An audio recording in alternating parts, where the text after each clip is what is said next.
Right. Hello. How are Hello, you? good.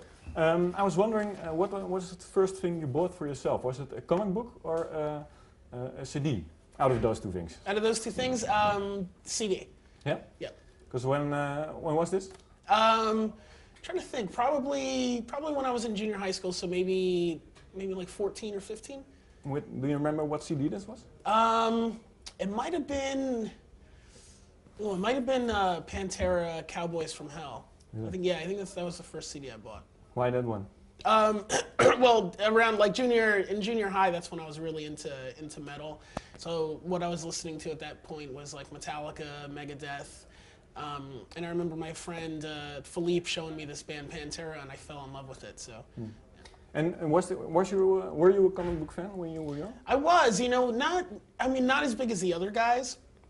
Actually, it's weird how I got into comics. It's one of those things, you have friends who are into it, and my friends George and Sean from back home, they always used to go to this local comic shop, and I just go in and hang out and just kind of look at everything and pick up a few here and there.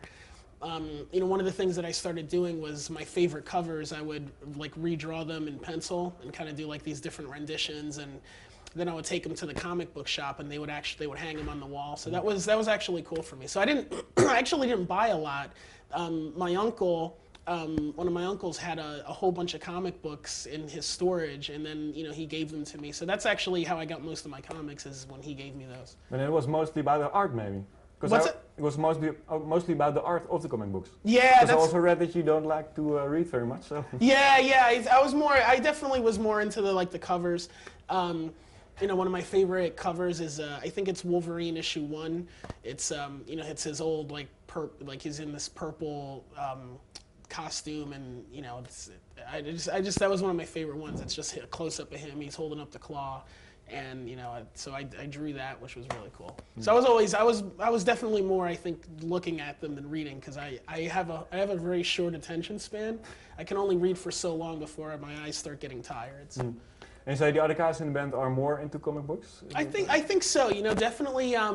Definitely like Gerard, Mikey, and Frank. Whenever we're on tour, there's it's funny, the bunks that we're in, there's not a lot of room to sleep in them. They're pretty confined. And when you look in those guys' bunks, especially when we're in the U.S. and out for a longer run, they'll have like a stack of like maybe 5 or 6 books here, and then CDs, and then movies. And I actually don't even know how they sleep in the bunks, because they have so much stuff inside. It looks like they have like their own little store or something, or flea market that they're setting up in their bunk. And when you first met, I guess it was college, right? Yeah, high school. Yeah, when I met college, when I met, well, actually, like right out of high school, actually. So probably like around 18 or 19 is when I first met Gerard and Mikey. It was cool. We all had mutual friends. We were all into the same stuff, and kind of into similar music. Into comic books, and it's cool. We kept in touch. We weren't like very, very close friends, but we'd always run into each other like at the diner. There were a couple diners in Jersey where everyone would meet up. Either after school, after class, or after a show or something. So everybody was always kind of running into each other. And it was cool. Like we all kept in touch, and when Gerard had given me a call to try out for the band. They needed a guitar player. He had given me a call, and I hadn't seen him actually in a couple of years. So I was surprised to hear from him. But and then that's how it all started. I don't know. This is what he says. He said I was the best guitar player he knew, which that's really nice of him to say. He said I was the best guy in Jersey. So, yeah. Thank God he gave me a call. Amazing, yeah. And let's skip ahead in time a bit. Sure. Or a lot. The Black Parade tour. Yeah. Or after the Black Parade tour, because you took a break after that a while. Yeah. Why was it? How did you feel as a band? We felt really empty, after that last show. The last show we played, I don't remember the date, but the last show we played was at Madison Square Garden, and you dream about playing that when you're a kid. Like if you're into music, that's such a historic venue, and we were really glad to be playing the show, but there was definitely a sense of relief that it was the final show of the tour. And I think I'll always regret that was part of how we felt, as opposed to you know, us leaving on a really high note. You know, we were just really worn down and tired. Yeah. So, you know, that was, you know, that was a tough thing, and we decided to take a break because everybody was worn down. We, you know, we toured really hard on that record, and for 2 years straight, pretty much without much of a break, and it definitely, you know, definitely got to us. And you know, we needed time to, you know, get back in touch with ourselves and also like our families and wives, and you know, like I got married while on the break, you know, and this was all stuff, you know, life was just kind of going by us so quick, and we weren't experiencing a lot of things, and yeah, we needed that break. When you're up there, you want to be giving 100% for people, and you know, some nights it was a little hard because we had played those songs so many times, and you know, throughout the tour, which is, you know, something fun that we always like to do, you know, when we first start playing songs live, they sound like the record version, and then as we go, we always try to change it up. And you know, I think we ran out of ways to change it up and play them differently, and it got, you know, it got a little boring, and I think part of it too, always in the back of my head, God bless our fans for still coming out, because we didn't have anything new to play them. But you know, for some reason, like we just kept doing tour after tour after tour, and you know, they kept coming back to see us. So thank God for that.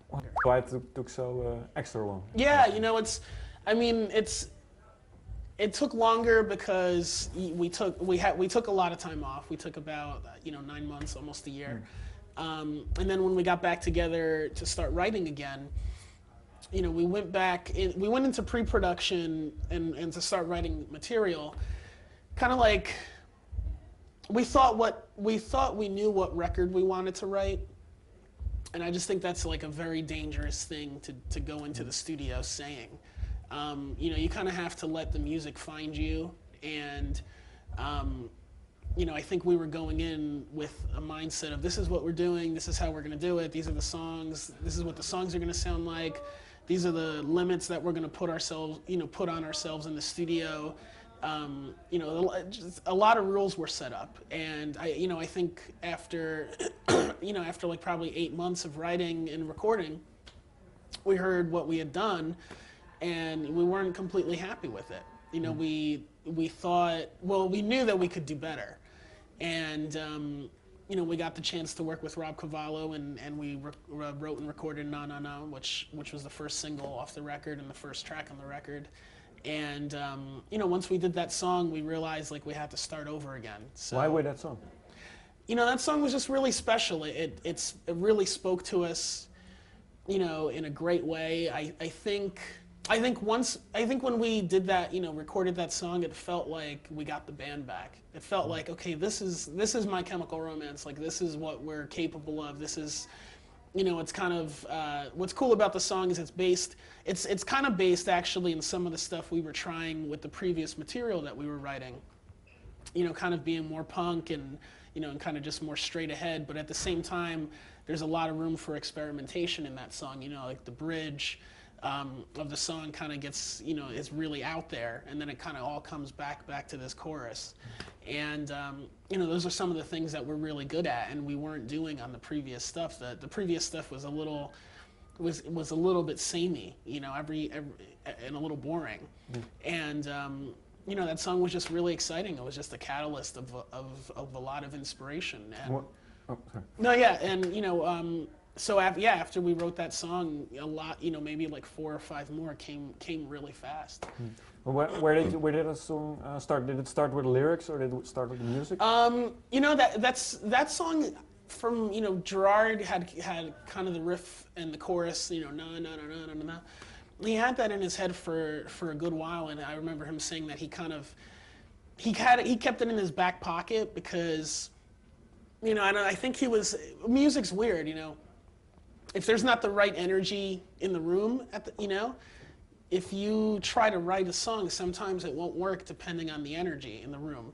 And usually when that happens, it's gone forever.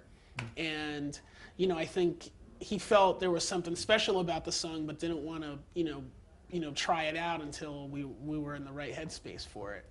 And, when we got to Rob Cavallo's, he really, re-inspired the band to, to get that creative energy back, and that's, so that's where that song came from. I know Gerard had said too, he had spent a week in the desert with his wife, and they hung, were hanging out, just spitting back ideas about song lyrics and kind of like where the song could go, and he and his wife. Yeah, and he kind of started, going over like a lot of the visuals that you ended up seeing later in the trailer. The car. Well, the car had actually existed for a while, but just like these laser guns out in the desert, and so a lot of those visuals came from from this weekend trip that he had, and and again, like once that song was written, we knew that we had to start from zero. It came from there. Is his wife also?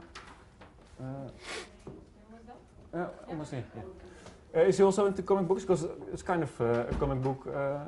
Yeah, look for the video. References. I actually don't know. I'm sure she is. I'm sure she loves his. She's into his comic book. I'm sure. I don't know. We're all definitely all like-minded individuals, from from him to his wife to my wife and Frankie's and Mikey's wives, and we all definitely get inspiration from them, and in all different ways.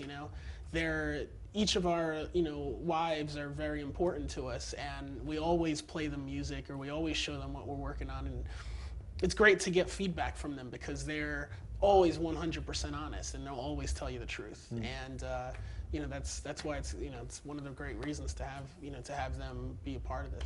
Is this song also what inspired the new concept, the comic book kind of feel of the album? A little bit. I think I think that was kind of like a 50-50 thing, because the idea for the comic book, the True Lives of the Fabulous Killjoys, that actually existed about a year and a half ago, and it was something that we kind of flirted with.